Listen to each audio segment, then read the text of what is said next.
नमस्कार, मैं हूं प्रियंका और आप सभी दर्शकों का बहुत बहुत स्वागत है एडवांस आयुर्वेद के हमारे खास कार्यक्रम आयुर्वेदिक विज्ञान में।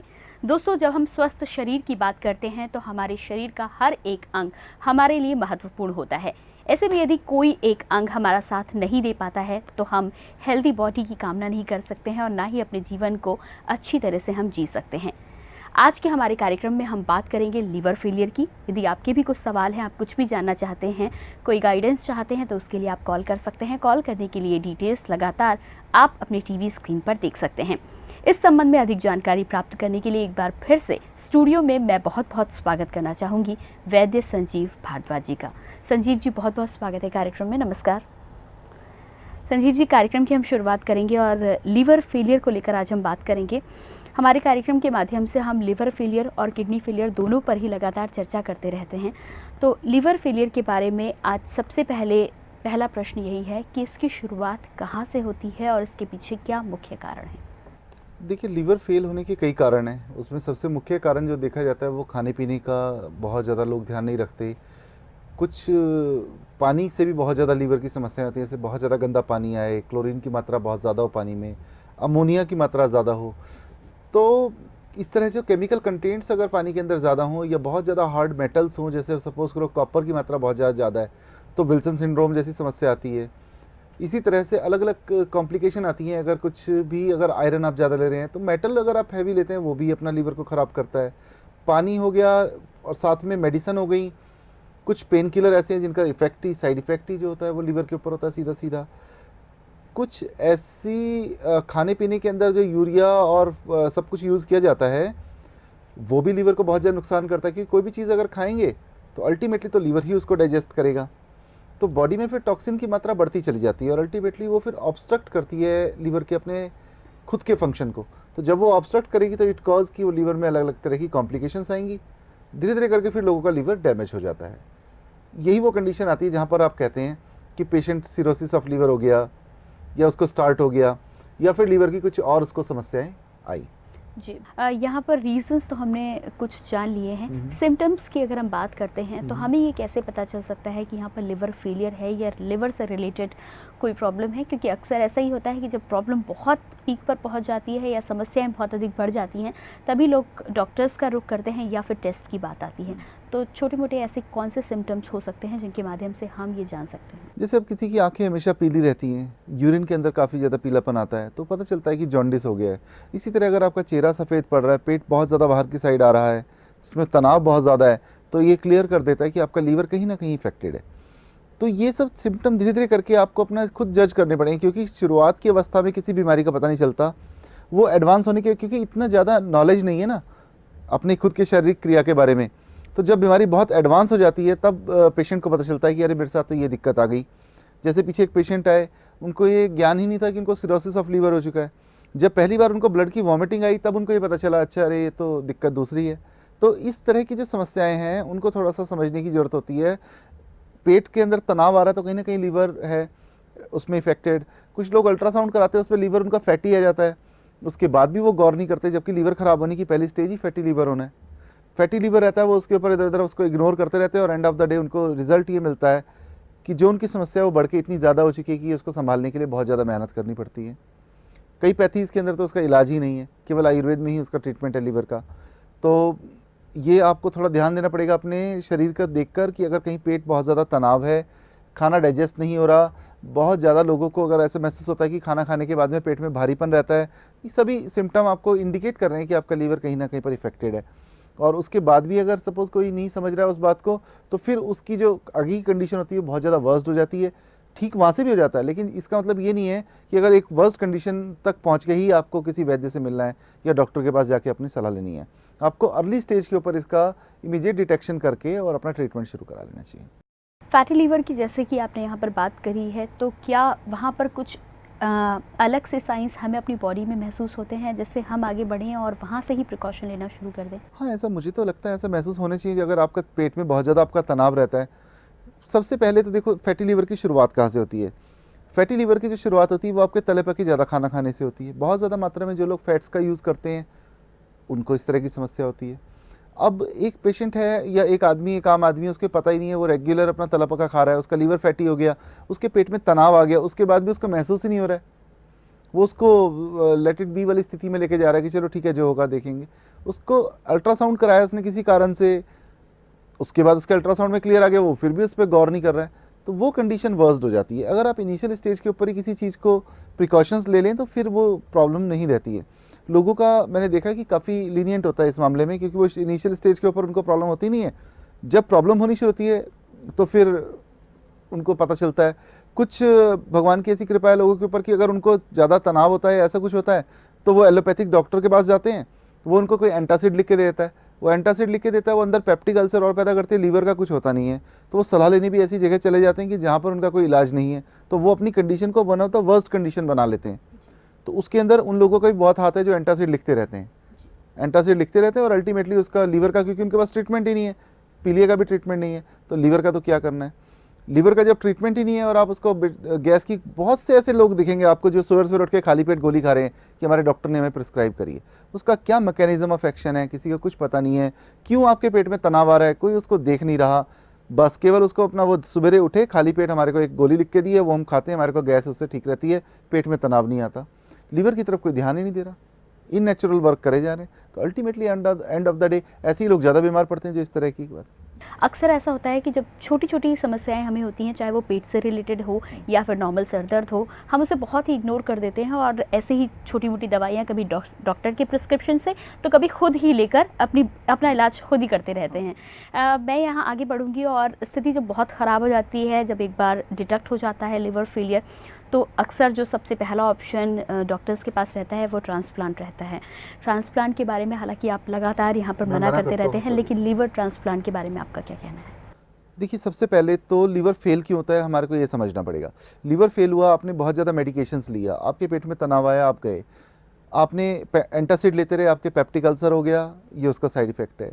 बहुत ज़्यादा मात्रा में एनाल्जेसिक लिया, जैसे पैरासीटामोल हो गया या कोई इस तरह की दवाइयाँ हो गई जिनका सीधा सीधा इफेक्ट लीवर फेलियर के ऊपर है, उसके ऊपर लिखा हुआ है कि इसका साइड इफेक्ट है, ये लीवर को फेल करती है। उसकी बहुत ज़्यादा मात्रा में सेवन करना, तो फिर उसमें लीवर फेल होगा। दूसरा कारण ये है कि हिंदुस्तान में आज भी वो दवाएं चल रही हैं जो 1970 में एनाल्जेसिक बैन हो चुकी हैं। पूरे वर्ल्ड के अंदर जो दवाइयाँ बैन है वो आज भी हिंदुस्तान में दी जाती हैं, उनका सीधा सीधा साइड इफेक्ट लीवर के ऊपर होता है। दूसरा इसका मेजर कारण ये हो गया। तीसरा मेजर कारण, ये सब कुछ जानते हुए जो डॉक्टर उसको प्रिस्क्राइब कर रहा है, ये भी एक तरीके का क्राइम है। अगर आपको पता है कि पूरे वर्ल्ड के अंदर ये दवाइयाँ बैन है और अगर आप उसके बाद भी लिख रहे हो तो आप किसी की ज़िंदगी से खिलवाड़ कर रहे हो, तो वो एक मेजर कारण है लीवर के फेल होने का।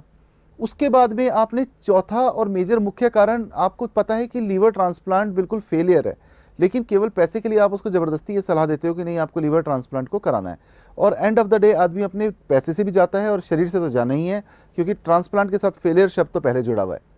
लोग कहते हैं कि ट्रांसप्लांट कराना है, हमारा डॉक्टर प्रिस्क्राइब कर रहा है। मैंने सबको दिखाया, अपने पिछले कई एपिसोड में किडनी ट्रांसप्लांट वालों को भी दिखाया। यूनाइटेड स्टेट्स की संस्था है नेशनल कैंसर इंस्टीट्यूट, उसने 1,75,700 लोगों के ऊपर किया एक अपना सर्वे और देखा कि जिन लोगों ने liver transplant, kidney transplant, lung transplant, heart transplant कराया था, उनमें 32 different type of cancer detect हुए हैं। अब इतनी स्थिति होने के बाद भी अगर कोई ट्रांसप्लांट की सलाह देता है, अब ये तो है नहीं कि ये बात केवल मुझे पता है, ये बात तो सभी को पता है, जो लोग इस फील्ड के अंदर है सबको पता है। हो सकता है एक पेशेंट को तो ना भी पता हो, लेकिन उन लोगों को तो पता है जो लोग इस फील्ड के अंदर है। अब ये जानते हुए भी अगर मैं आपको गलत सलाह दूंगा तो सीधा सीधा मेरी, या तो मेरी इंटेंशन गलत है, सीधा हिसाब है, या मेरी आपसे कोई दुश्मनी है। वो ऐसा हो नहीं सकता, एक डॉक्टर की एक पेशेंट से क्या दुश्मनी हो सकती है।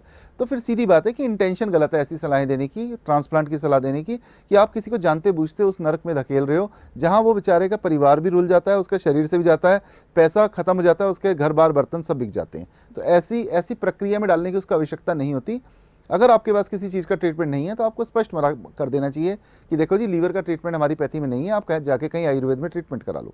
आप वहाँ जाने से उसको रोकते हो और उसको आप मृत्यु की तरफ लेके जाते हो, तो इसके सीधे सीधे जिम्मेदार आप खुद स्वयं हैं, और पेशेंट भी इसका खुद जिम्मेदार है, जो जानते बूझते स्थिति को उसके बाद भी उसको नहीं समझता, खुद मरने के लिए उनके पास जाता है।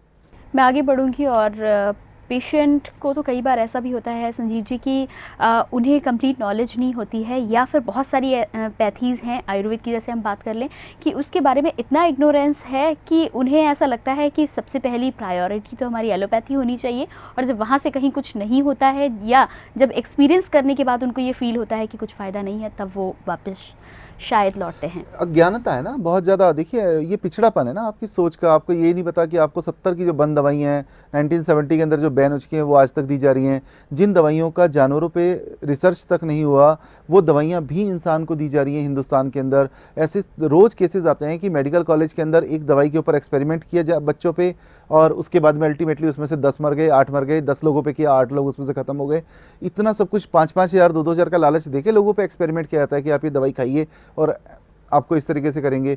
इतना सब न्यूज़ में सुनने के बाद भी अगर आपका फैसला वही है तो फिर इसका मतलब सीधा है कि काल आपके सर पे नाच रहा है, फिर वो आपको मारने के लिए बिल्कुल तत्पर है, इसलिए उसने आपकी बुद्धि भ्रष्ट कर दी है। इसके अलावा और कुछ नहीं है, क्योंकि स्पष्ट है और स्ट्रेट फॉरवर्ड है कि एक पेशेंट को तकलीफ है और वो 1 साल 2 साल से दवाई खा रहा है रेगुलर, और उसके बाद उसकी समस्या का समाधान नहीं हो रहा, तो उसको ये समझना चाहिए, खुद ही उसको एक अंडरस्टूड होना चाहिए कि इसका मतलब इस पैथी में इलाज नहीं है। वो फिर वहीं धक्के खा खा के और अल्टीमेटली अपनी ज़िंदगी को बिल्कुल वीरान मिट्टी कर लेता है उसकी। आगे बढ़ेंगे और अब आपसे मैं आयुर्वेद ट्रीटमेंट के बारे में बात करना चाहूँगी कि लिवर फेलियर को लेकर किस तरह का ट्रीटमेंट होता है और कैसे रिजल्ट लोगों के सामने आते हैं। बिल्कुल, जैसे आयुर्वेद में है ना, आयुर्वेद के अंदर ट्रीटमेंट का मॉड होता है। बेसिकली क्या है, यहाँ रिजुविनेशन प्रोसेस होता है। आयुर्वेद की जो जड़ी बूटियाँ होती हैं वो हमारी ज़िंदगी का हिस्सा है। रिजुविनेशन प्रोसेस कैसे हुआ कि आपके लिवर के सेल डैमेज हो गए, तो आप उन सेल्स को रिजुविनेट करने की कोशिश आपको करनी चाहिए और डिटीरियोरेशन जो होती है उसको स्लो करने की कोशिश करनी चाहिए, तो आपको रिजल्ट आएंगे उसके अंदर। ये काम केवल हर्ब्स, जो नेचुरल हर्ब्स हैं वही कर सकती हैं, क्योंकि नेचर, हमारी शरीर टेम्परामेंट, हमारी शरीर की प्रकृति जो है वो नेचर से जुड़ी हुई है, वो दोनों का कंबाइन है। तो नेचर और साइंस दोनों हमारे शरीर के अंदर है, उसको बाहर जाने की जरूरत नहीं। तो नेचुरल चीज़ों से ही हम उसको संभाल सकते हैं। अब इन नेचुरल अगर हम कोई भी काम करें, अब मैं आपको एक एग्जांपल देता हूँ कि हर आदमी सुबह उठ के नाश्ता करता है, उसके अंदर वो गेहूँ लेता है, या सपोज करो कि वो किसी भी चीज़ का कॉर्नफ्लेक्स ले रहा है, कुछ भी ले रहा है, ये सब चीज़ें नेचर से आती हैं। ऐसे आपको वर्ल्ड में जो बड़े से बड़ा साइंटिस्ट अपने आप को कहता हो और वो कहता हो कि मैंने केमिकल पर रिसर्च करी है, वो भी मॉर्निंग में उठ के रोटी खाता है, वो भी मॉर्निंग में उठ के कोई ऐसा नहीं कि कोई टैबलेट खाता है केमिकल की, जबकि वो केमिकल पे रिसर्च कर रहा है। तो ये रिसर्चेस तो आप लोगों के लिए करी जा रही हैं कि आप लोगों पे किस तरीके से रिसर्च को करा जाए। तो आपको इसको थोड़ा समझना पड़ेगा वस्तु स्थिति को, कि एक्चुअल यथास्थिति ना बनी रहे, उसके अंदर थोड़ा सा परिवर्तन है। आपकी ज़िंदगी जो है वो आपके हाथ में है, वो किसी और के हाथ में नहीं है। तो मुझे ऐसा महसूस होता है कि जिन भी लोगों को इसको थोड़ा सा देखना है, उनको समझना चाहिए इसको, कि अगर कहीं पर उनको लगता है कि उनकी स्थिति विकट या गंभीर हो रही है, तो उनको तुरंत अपना चेंज करके, माइंड मेकअप कर और पैथी पे आ जाना चाहिए, दूसरी पैथी पे, आयुर्वेद पे आ जाना चाहिए, क्योंकि अल्टीमेटली उसका इलाज यही है। और दूसरी बात यह है कि जो आयुर्वेद को अल्टरनेट पैथी कहते हैं, आयुर्वेद मेन पैथी है, एलोपैथी जो है वो अल्टरनेट पैथी है। अगर आपका कहीं कोई इलाज नहीं हो तो फिर उसके बाद आप अपना एक्सपेरिमेंट कराने के लिए उनके पास जा सकते हैं कि कहीं कोई इलाज नहीं तो एक्सपेरिमेंट करा लेते हैं। लेकिन शुरू में एक्सपेरिमेंट कराने की आवश्यकता नहीं होती, कि आप इस इनिशियल स्टेज के ऊपर भी एक्सपेरिमेंट कराने के लिए वहाँ चले जाएंगे तो फिर आपकी जो स्थिति होगी वो और ज़्यादा बिगड़ती चली जाएगी, क्योंकि मैक्सिमम एक्सपेरिमेंट आजकल पेशेंट्स के ऊपर ही हो रहे हैं। जी बिल्कुल, यहाँ पर आगे बढ़ेंगे और आयुर्वेद के संबंध में हम लगातार बात तो कर ही रहे हैं। आयुर्वेद में जैसा कि आपने बोला कि नेचुरल हर्ब्स हैं, लीवर यदि बहुत फेल हो जाता है या बहुत ख़राब स्थिति हो जाती है तो ट्रांसप्लांट का जब डॉक्टर्स ऑप्शन देते हैं, उस स्थिति से भी क्या आयुर्वेद की पैथी से वापस आया जा सकता है और उनका अपना लीवर खुद काम करने लगता है? देखिए, अपना लीवर ही काम करेगा तभी आपका काम चलेगा। ऐसे तो हमारे पास में कई रिजल्ट्स हैं जिनमें लीवर बहुत ज़्यादा वर्स्ट कंडीशन में था, वहाँ से वापस आया। मैंने किसी से पूछा, मैंने कहा अगर आप लीवर ट्रांसप्लांट करते हैं तो ये लीवर ट्रांसप्लांट का बेसिकली रोल क्या है, थोड़ा सा मुझे आप एक्सप्लेन करें तो, और ये काम कैसे करता है। तो उसने कहा लीवर ट्रांसप्लांट ऐसे काम करता है कि जैसे लीवर को बदल दिया 30%, तो वो अपने आप को रीग्रो करके 100% कर लेगा। तो मैंने कहा जी वो कैसे कर लेगा? कहते कि जैसे स्टार फिश की लेग होती है, वो अपने आप को अगर कट जाए तो बढ़ा लेती है, वैसे लीवर भी अपने आप को बढ़ा लेता है। तो मैंने उनसे प्रश्न ये किया कि एक आदमी का 50% लीवर खराब है, 50% लीवर सही है, जब आप उस 50% को रीग्रो नहीं करा पा रहे तो आप 30% ट्रांसप्लांटेड को कैसे कराओगे? इसका पहले तो आप मुझे थोड़ा सा जवाब दीजिए, एक्सप्लेन कीजिए। दूसरा, आपने एग्जाम्पल दिया कि स्टार फिश की लेग जैसे अपने आप को बड़ा करती है उस तरीके से लीवर अपने आप को रीग्रो कर लेता है। तो ये तो मेरे वाला एग्जाम्पल हुआ। मैं कहता हूँ कि खराब लीवर अगर हो जाए तो वो ठीक हो सकता है। आप वहाँ पे मना करते हैं कि खराब लीवर हो जाए तो वो ठीक नहीं हो सकता। जब मैं आपसे आपके लीवर के बारे में पूछता हूँ तो आप नेचुरल प्रोसेस की बात करते हैं कि नेचुरली जैसे स्टारफिश अपनी लेग को रीग्रो करती है, उस तरीके से हम लीवर को रीग्रो करा सकते हैं। तो ये तो आयुर्वेद करता ही है। तो इसमें पहली स्थिति के अंदर आप मना कर रहे थे कि ये नेचुरल हो नहीं सकता। जब आपसे पूछा गया तो आप एग्जाम्पल उसके लिए नेचुरल चीज़ का दे रहे हो। चलो कोई बात नहीं, इसको भी मान लेते हैं, कोई परेशानी नहीं है। तो मैंने प्रश्न यहाँ पर यह किया कि जब जिस आदमी का 50% लीवर ठीक है, 50% डैमेज है, जब आप उस 50% को रीग्रो नहीं करा पा रहे तो 30% को कैसे कराओगे? उसका भी कोई तरीका बताइए। और जब आप 30% को करा सकते हो तो बैलेंस 50% को वैसे ही क्यों नहीं करा लेते? फिर ट्रांसप्लांट की आवश्यकता क्या है? तो ये थोड़ा कॉन्फ्लिक्ट है बातों में। तो मतलब मुझे ऐसा लगता है कि इन बातों को थोड़ा सा पेशेंट्स को और जो दर्शक हैं उनको समझना पड़ेगा और उसकी इंटेंशन जाननी पड़ेगी कि सामने वाला अगर ये बात कह रहा है तो उसकी इंटेंशन क्या है। अगर कोई ट्रांसप्लांट कह रहा है तो मुझे तो ऐसा लगता है कि केवल पैसा ही उसकी इंटेंशन है, लोगों की सेहत से उसका कोई सरोकार नहीं। क्योंकि ट्रांसप्लांट तो 100% फेलियर है, आज भी फेल है, साल बाद भी फेल है, किसी ने 20-50 लाख लगा दिए तब भी फेल है। ऊपर से जो इम्यूनोसप्रेसिव मेडिसिन दे रहे हैं उससे अलग साइड इफेक्ट है। जी बिल्कुल। आयुर्वेद की ट्रीटमेंट जब लोगों की चलती है तो उसके साथ ही साथ क्या कुछ प्रिकॉशन या परहेज़ लोगों को बताए जाते हैं जो उनके लिए ज़्यादा फ़ायदे? नॉर्मल लीवर के जो होते हैं उनको लाइट खाना खाने के लिए बोला जाता है, उनको ज़्यादा हैवी खाना खाना नहीं होता है। ज़्यादा हैवी खाना क्योंकि देखो लीवर ही डाइजेस्ट करेगा, लीवर अपना काम करने में असमर्थ है, तो तेल घी चिकनाई का प्रयोग बिल्कुल ना करें। प्लस साथ में जितना हो सके नमक का प्रयोग कम से कम करें, क्योंकि सोडियम बढ़ने से कई बार क्या होता है कि एल्बुमिन हमारे शरीर से निकलना शुरू हो जाता है और वो आपकी फिर पेरिटोनियल कैविटी में आता है। उस कंडीशन को इंटर पेरिटोनियल ट्रांसफ्यूजन बोलते हैं, जिसमें आपके शरीर पेट के अंदर पानी भर जाता है लीवर खराब होने के बाद की स्थिति में। तो प्रिकॉशंस जो होती हैं और डाइट जो होती है ना, वो टाइम टू टाइम वेरी करती है। अब जैसे मेरे पास कोई आएगा, मैं उसको कहूँगा अगर आपका लीवर खराब है तो कोई नहीं, थोड़ी मात्रा में आप मूंगफली खा सकते हैं। लेकिन लीवर खराब होने के साथ ही उसको अगर जॉन्डिस भी है तो मैं मूंगफली बंद करूँगा, क्योंकि मूंगफली के अंदर तेल है और जॉन्डिस में तेल बंद होता है। तो पेशेंट टू पेशेंट वेरी कर जाता है डाइट चार्ट जो होता है ना, वो उसको हम ऐसा नहीं है कि कॉन्स्टेंट हम हर एक के लिए बोलेंगे कि सबके लिए एक जैसा है, तो ऐसा नहीं हो सकता है। अंदर की स्थिति क्या चल रही है उसके अनुसार हमें अगला फैसला क्या लेना है ये होता है। जी बिल्कुल। ट्रांसप्लांट जब लोगों का होता होगा तब उसके बाद दवाइयाँ लगातार चलती रहती हैं। क्या ये ताउम्र का प्रोसेस होता है? नहीं, ट्रांसप्लांट के बाद दवाइयाँ चलती रहती हैं। ट्रांसप्लांट के बाद आदमी जीता ही कितना है, साल 6 महीने जीना है उसने, उसके बाद उसकी ताउम्र क्या, उसमें तो उम्र का कोई लेना देना ही नहीं है। वो कहे कि सारी ज़िंदगी दवाइयाँ चलनी है, सारी ज़िंदगी तो है ही कितनी उसकी। ट्रांसप्लांट के बाद ज़्यादा से ज़्यादा कोई साल निकाल जाएगा तो बहुत बड़ी भगवान की कृपा है। आप अपने आस पड़ोस में 10,000 लोगों का सर्वे कीजिए और ये देखने की कोशिश कीजिए कि 10,000 लोगों में से जितने आपके आसपास के रिश्तेदार हैं, कितने लोग लीवर की बीमारी से ख़त्म हुए जिन्होंने ट्रांसप्लांट कराया। ऐसे 10-20 लोगों की लिस्ट बनाइए जो आज तक जिंदा है ट्रांसप्लांट कराने के बाद। ऐसे 10-20 लोगों की जब आप बनाएंगे तो आपको खुद ही आइडिया लग जाएगा कि ट्रांसप्लांट कहाँ स्टैंड करता है। ट्रांसप्लांट तो कोई मतलब ही नहीं है। बेसिक अगर वो होगा तो वो नेचुरल प्रोसेस से ही होगा, नेचुरल प्रोसेस से, मेडिसिन से, आयुर्वेदिक मेडिसिन से होगा। इसके अलावा कोई पैथी की कोई मेडिसिन नहीं है जो उसको कर सके। एलोपैथिक तो जॉन्डिस का भी इलाज नहीं है, वो क्या ट्रांसप्लांट को करेंगे? उनके पास तो इस बात का जवाब नहीं कि वो नेचुरल प्रोसेस से किस तरीके से बड़ा होगा। अगर 30% को रीग्रो कराने की बात कर रहे हो, 50% है उसको आप रीग्रो नहीं करा पा रहे हो, इस बात का भी जवाब नहीं है। आप लोग ट्रांसप्लांट करके इम्यूनोसप्रेसिव मेडिसिन देते हो, तो ये तो नेशनल कैंसर इंस्टीट्यूट की रिपोर्ट आ चुकी है जिसमें 1,75,700 पे कराया गया लोगों पे रिसर्च, और जिसके अंदर से तकरीबन 32 टाइप के डिफरेंट टाइप के कैंसर पाए गए वो इम्यूनोसप्रेसिव मेडिसिन से। तो किसी को देखिए रॉन्ग सलाह, गलत सलाह देना ये बहुत आसान होता है, लेकिन जब उसका खुद का लीवर खराब होता है किसी का एलोपैथ का, तो फिर वो अल्टीमेटली हमारे पास ही आता है। तो इसके मुझे कोई इसका गिला नहीं है कि वो मेरे पास में क्यों आता है या मैं उसका कोई वो करना चाह रहा हूँ। ऐसा भी नहीं कि मेरे पास में ना आए, ऐसे बहुत से डॉक्टर हैं जिनका मेरे पास में इलाज चल रहा है। सिर्फ मैं ये कहना चाहता हूँ, देखो आपको स्थिति को समझना चाहिए। पैसे के लालच में आके आपको वो कदम नहीं उठाना चाहिए जो आप किसी की जान से खिलवाड़ करें। तो ये डॉक्टर्स के लिए मेरा संदेश है, आप पैसे के लिए किसी की जान से खिलवाड़ ना करो। दूसरी बात ये है कि आप अपनी पैथी के ऊपर प्रैक्टिस करो, बहुत अच्छी बात है। अगर आपकी पैथी में नहीं है तो आपको स्पष्ट मना कर देना चाहिए।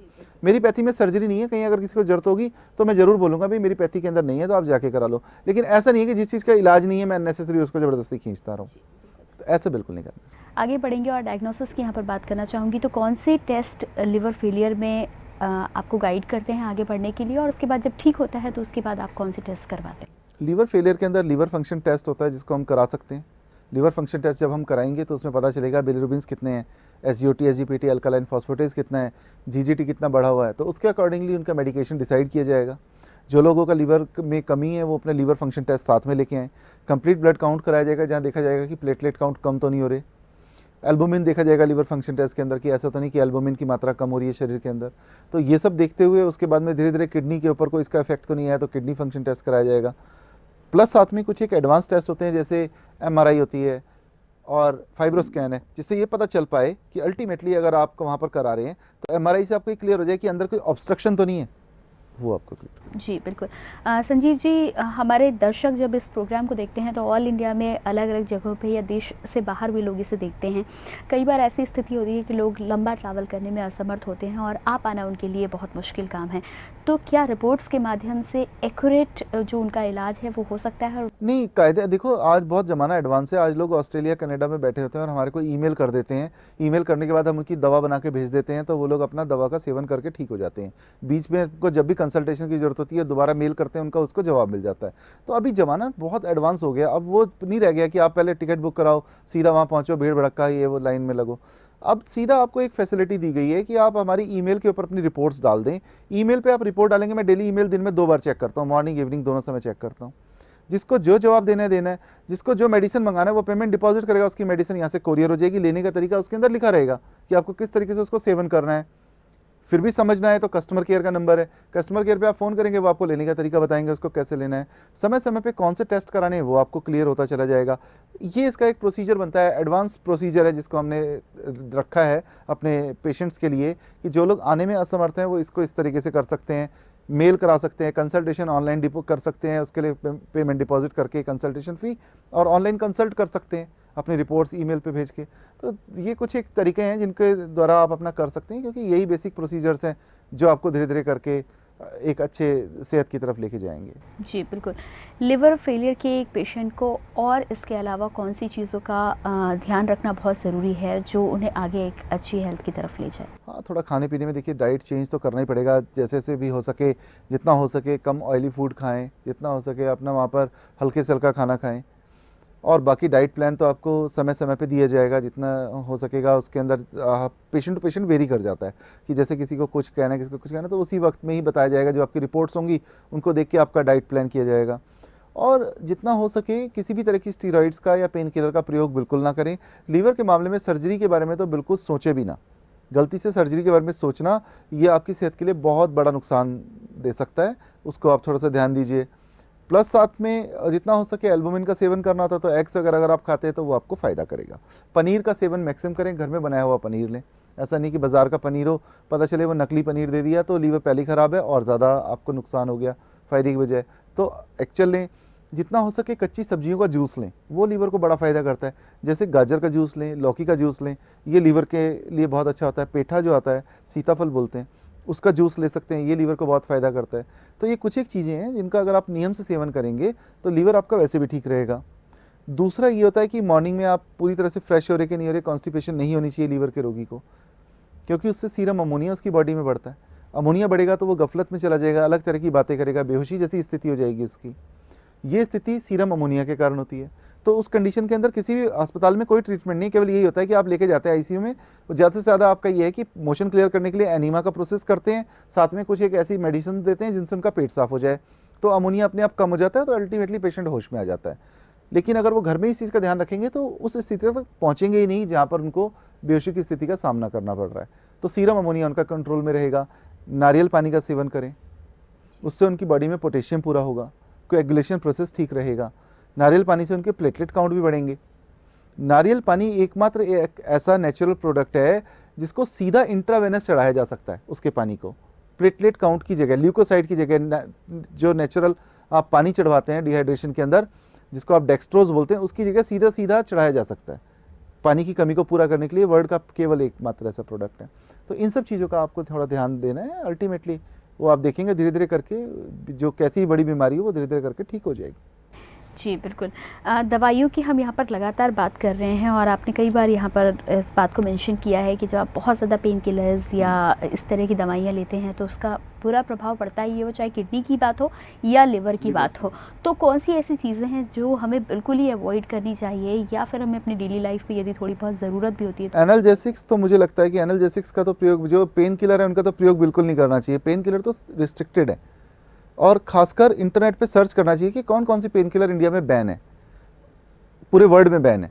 उनको उनका प्रयोग बिल्कुल नहीं करना चाहिए, और अगर कोई डॉक्टर उनको लिखे तो उसको आपको टोकना भी चाहिए कि आप ये गलत कर रहे हो, लोगों की सेहत के साथ खिलवाड़ कर रहे हो। इसके बारे में थोड़ा सा अध्ययन करना पड़ेगा। ये ऐसा नहीं है, इसके लिए आपको अपनी सेहत का खुद ध्यान रखना पड़ेगा। इमरजेंसी में आपको हर जगह तो मैं उपलब्ध नहीं हो सकता, तो कहीं पर किसी की सहायता लेनी भी पड़ सकती है, लेकिन वहाँ इंटरनेट अपना साथ में रखें, इमीडिएटली स्टडी करें कि कौन सी वाली मेडिसिन लिखी जा रही है, क्या वो बैन मेडिसिन तो नहीं है।